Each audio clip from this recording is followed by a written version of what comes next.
प्रिय विद्यार्थियों, अॼु असां हिकु अजीब लुत्फ़ उछल मज़मून जो हिकु मज़मून आहे हिकु अजीब लुत्फ़ जे बारे में ॼाण हासिलु कंदासीं त हिन में लेखक कहिड़ा वीचार ज़ाहिर कया आहिनि।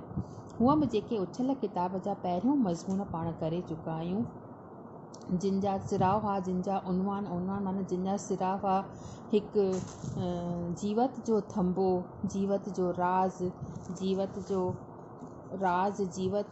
जो मज़ो, ऐं ॿियो हो जवाननि खे ललकार, आराम हराम आहे, जीवत जो थंबो, पापनि में पाप, इहे जेके करे चुका आहियूं सभु माना सां भरियल ऐं ॻूढ़ा विषय आहिनि। माना उछल किताब में जेके बि मज़मून आहिनि उहे सभु असांजी ज़िंदगीअ सां, असांजी ज़िंदगीअ जी वास्तविकताउनि सां लाॻापो रखंदड़ आहिनि।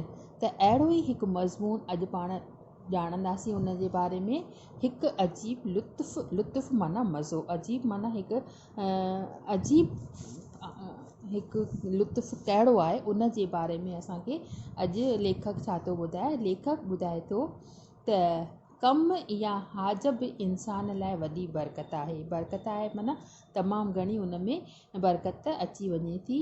जो इंसान कम में रुधल नाहे माना मशगूल नाहे, उन में व्यस्त नाहे, जंहिंजो बदन या मन कंहिं कार में नाहे माना कंहिं कम में न बसियल आहे, तंहिं लाइ हयातीअ जा ॾींहं काटण बि मुसीबत आहे। माना कमु जेको आहे हिकु वॾी नेमत आहे।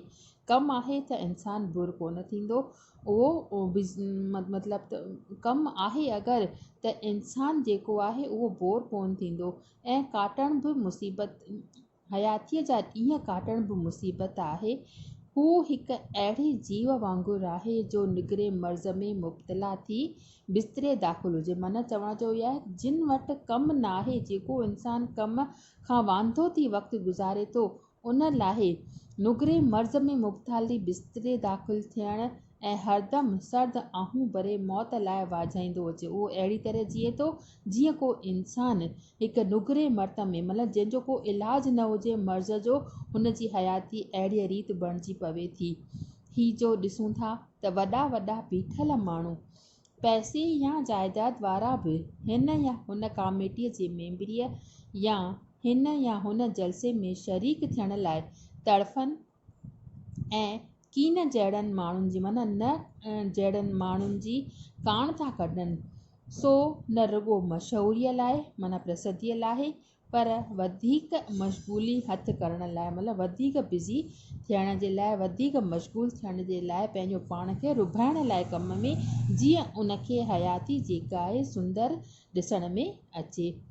त कारण लाइ न कंहिं किर्त में संदन जिस्म ऐं दिलि दिमाग़ रुथल हुजे। मतिलबु अगरि असां कंहिं कम में रुधल हूंदा आहियूं, कंहिं कम में बिज़ी हूंदा आहियूं, त असांजे दिमाग़ ऐं दिलि ॿई दुरुस्त हूंदा आहिनि, हेॾां होॾां अजायनि ख़्यालनि में कीन भटकंदा आहिनि। त लेखक चयो आहे त हरदम कोशिशि ईअं कयो जीअं असांजा जेके ही उज़वा आहिनि उहे घिसंदा रहनि, त हॾ जीअं घुसंदा तीअं पाण उन में वधीक चमक ईंदी आहे। जीअं कान असां चवंदा आहियूं त सोनारे जी जेको तमामु घणो घिसंदासीं त उन जी चमक पाण वधीक पैदा थी वेंदी आहे।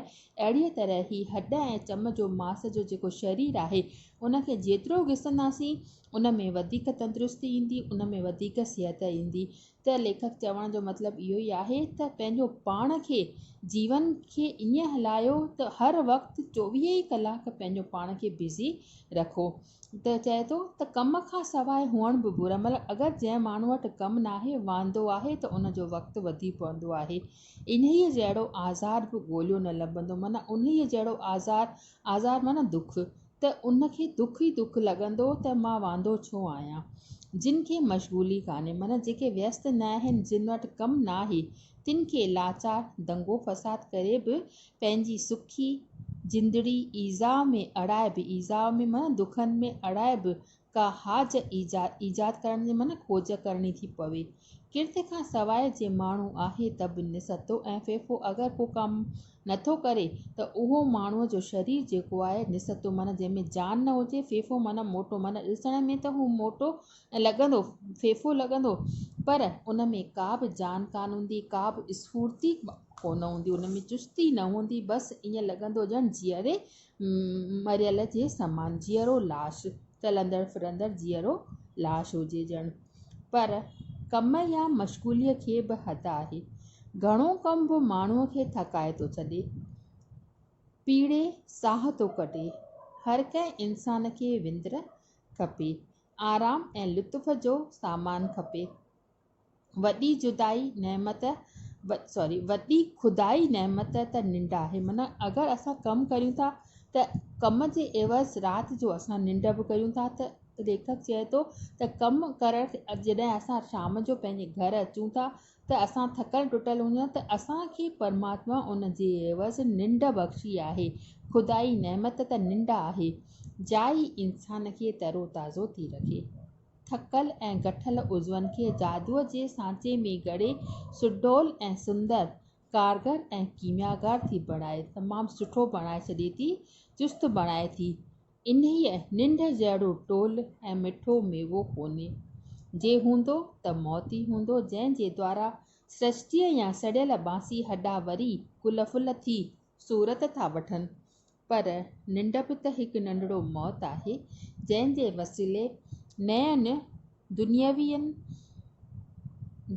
वसीले नयुनि दुनियाउनि जे चक्र ते लॻाइजनि। ख्वाब ऐं ख़्याल था नमोदार थियनि, माना उन ते अंकित थियनि। जीवत जा बेशुमार जुज़ा था उत्पन्न थियनि।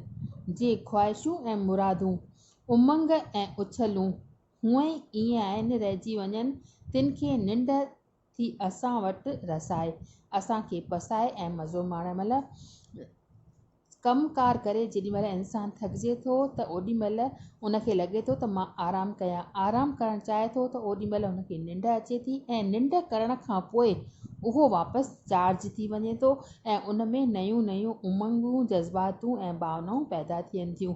अॻिते असांखे ॿुधाए थो त तिन खे निंड थी अचे त असां वटि रसाए, असांखे पसाए ऐं मज़ो माणाए। निंड खां पोइ इंसानु जेको आहे उहो चुस्त फुर्त थी अचे थो ऐं उनखे वापसि नई ॼण त ईअं लॻे थो त जीवत मिली आहे। चए थो त सुपना तुम सुल्तान हो उत्तम तेरी ज़ात। मतिलबु जेॾीमहिल इंसान खे निंड अचे थी त ओॾीमहिल उनखे सुठा सुठा सपना अचनि था। 100 कोह साजन बसे, मतिलबु 100 कोह साजन बसे मंझि आण मिलावे राति। मतिलबु 100 कोह परे जंहिंजो साजन आहे, उन्हीअ खे सपने में अगरि साजन अचे थो त उहो बि राति जे निंड करण वक़्तु ई अचे थो। त मतिलबु त विछड़ियलनि खे बि जेको आहे परमात्मा पंहिंजो पाण निंड में जेॾीमहिल निंड था कनि उहे, त उहे विछड़ियल प्रेमी बि मिली करे हिकु थियनि था। निंड जे अरसे में लक कोन्हे, भउ बोलो कोन्हे, ॿह रूपाई ऐं बातिल जो असबाब कोन्हे। मतिलबु छा आहे, निंड जेको अरसो करे थो, शाम जा सुम्हूं था त उहे 4 या 5 कलाक जेको उहो अरसो आहे, उहो जेको टाइम निंड कयूं था त उन में को बि असांखे भउ बोलो कोन्हे, ॿह रूपाई कान्हे, मतिलबु अंदरि हिकु ॿाहिरि ॿिया ख़्याल कान्हनि ऐं बातिल जो असबाब कोन्हे, ख़राबु ऐं गंदनि ख़्यालनि जो ओॾीमहिल वासो कीने जेॾीमहिल असांखे निंड अचे थी। नेक्स्ट अथनि में ॿुधायो अथई त निंड जहिड़ो मज़ो, निंड जहिड़ो लुत्फ़ु इंसान जी हयातीअ में ॿियो थियणो कोन्हे। अजब त इहो आहे त इन ई नेमत लाइ का बि ढल या नोल भरणो नथो पए। मतिलबु जेॾीमहिल निंड कयूं था त परमात्मा अहिड़ी नेमत, अहिड़ी बख़्शीश ॾिनी आहे असांखे निंड जो, उन जे लाइ असांखे का बि ढल, माना का बि इनकम टैक्स या का बि ढल, का बि कंहिं बि नमूने जी टैक्स भरणी नथी पवे। कंगाल ऐं भिखारीअ वटि पाण निंड डुकंदी अचे ऐं मालदारनि खे गोई ॾेई वञे। जेके कमज़ोर आहिनि, जेके कंगाल आहिनि, उन्हनि खे त ईअं ई आराम सां निंड अची वञे थी, पर मालदारनि खे पाण देरि सां अचे थी। निंड जी मुश्किलात आहे त न मिसकीन ऐं मुफ़्सिलनि खे, पर उन्हनि खे जिन वटि ऐश जो सामान आहे, पदारथ आहे, जवाबदारी आहे, भल अहिड़ा माण्हू फतकनि ऐं पासो वराइनि, यादगिरियूं ऐं वासामा ॻाइनि, त मन निंड खे दया पवे, मतिलबु निंड केतिरो न असांजो लुत्फ़ु, निंड जहिड़ो लुत्फ़ु ॿियो कोन्हे। असांखे इहो ॿुधाइण जो लेखक कोशिशि कई आहे त जिन खे निंड अचे थी त उहे चुस्त ऐं बुरचुस्त थी वञनि था, पर जिन खे नथी अचे निंड उहे फतकनि था, उन्हनि खे आईंदे जा ओना लॻा पिया आहिनि त कहिड़ी तरह उन्हनि खे निंड अचे। त निंड जहिड़ो बख़्शीश, निंड जहिड़ो मेवो ॿियो कोन्हे को। बसि पाण अॼु एतिरो कयूं था। इन में निंड जे बारे में इलाही अञा ॿिया बि वीचार आहिनि जिन जे बारे में पाण सुभाणे वरी असां हिन पाठ खे खणी ईंदासीं ऐं लेखक जा वीचार ॼाणंदासीं त हिन में अॻिते ॿियो छा फ़रमाइणु चाहे थो। बसि अॼु एतिरो ई।